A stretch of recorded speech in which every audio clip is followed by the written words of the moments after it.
তাহলে যাকাত এবং সদকাতুল ফিতরের মধ্যে পার্থক্য কি? ভালো করে বুঝে নেন। যাকাত এবং সদকাতুল ফিতরের মধ্যে পার্থক্য হচ্ছে দুইটি। সবাই বলেন কয়টি? দুইটি। যাকাত এবং সদকাতুল ফিতরের মধ্যে দুইটি পার্থক্য।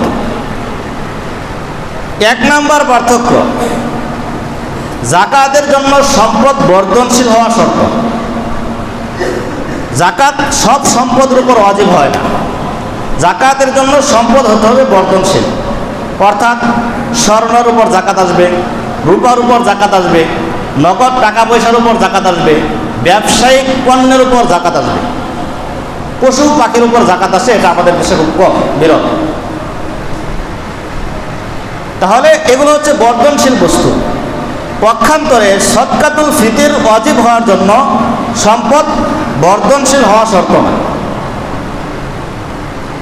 স্বর্ণ, রূপা, টাকা পয়সা, ব্যবসায়িক পণ্য এগুলো থাকলেও যাকাতও আসবে, সদকায়ে ফিতরও আসবে। কিন্তু মনে করেন যদি কারো কাছে একটা অতিরিক্ত বাড়ি আছে, যেই বাড়ির মধ্যে সে থাকে না, এই বাড়ি সে ভাড়াও দেয় না, থাকেও না, বাড়িটা পড়ে আছে। এই বাড়ির মূল্য 52.5 তোলা রূপা, 52.5 তোলা রূপা পরিমাণ এই বাড়ির মূল্য, মানে 52.5 তোলা রূপা মূল্যের সমান হচ্ছে এই বাড়ির মূল্য। তাহলে এই ব্যক্তির উপর সদকায়ে ফিতর ওয়াজিব হবে, যাকাত কিন্তু ওয়াজিব হবে না। কথা বুঝতেছেন তো? ভালো করে বুঝেন।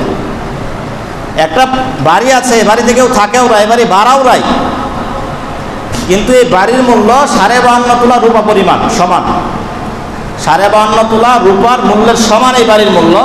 তাহলে এই মালিকের উপর সদকায়ে ফিতর ওয়াজিব হবে, কিন্তু যাকাত আসবে না, কারণ এই বাড়ি এটা বর্ধনশীল সম্পদ না। পক্ষান্তরে কারো কাছে যদি দোকান থাকে, দোকানের মূল্য 52.5 তোলা রূপার মূল্যের পরিমাণ হয়, সদকায়ে ফিতর ওয়াজিব হবে, যাকাত আসবে না। দোকান পড়া, কোনো কিছু নাই দোকানের মধ্যে। এমনইভাবে আপনার জমি আছে, আপনার মনে করেন 10 কাঠা জমি আছে, 5 কাঠা জমির সম্পদ দ্বারা, দান দ্বারা, উৎপাদন দ্বারা আপনি আপনার খুরাকি বাবদ এগুলো ব্যয় করেন, আর 5 কাঠা জমি অতিরিক্ত, এগুলো যদি পড়াও থাকে, তাহলে এগুলোর মূল্যের উপর সদকায়ে ফিতর আসবে, কিন্তু যাকাত আসবে না। এমনইভাবে আপনার একটা গাড়ি আছে, এই গাড়িটা আপনি ইউজ করেন না, তো এই গাড়ির মূল্য 52.5 তোলা রূপার মূল্যের পরিমাণ, তাহলে এই গাড়ির উপর সদকায়ে ফিতর ওয়াজিব হবে, কিন্তু যাকাত ওয়াজিব হবে না।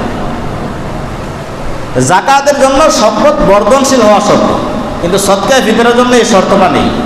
এজন্য 52.5 তোলা রূপা মূল্যের যে কোনো অর্থই যদি, সম্পদই যদি আপনার কাছে ঈদের দিন সকালবেলা থাকে, তাহলে আপনার উপর সদকায়ে ফিতর ওয়াজিব হবে।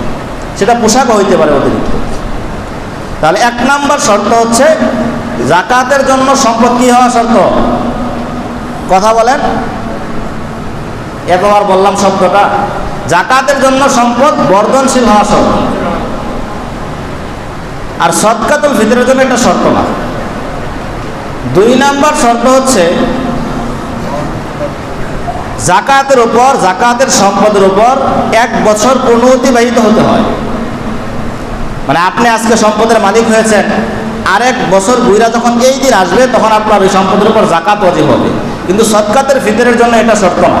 আপনি যদি ঈদের দিন রাত্রেও 52.5 তোলা রূপা মূল্যের কোনো অর্থের, কোনো সম্পদের মালিক হন ঈদের দিন রাত্রে, তাহলে আপনার উপর সদকায়ে ফিতর ওয়াজিব হয়ে যাবে, কারণ এটার জন্য কি না, পূর্ণ 1 বছর অতিবাহিত হওয়া শর্ত।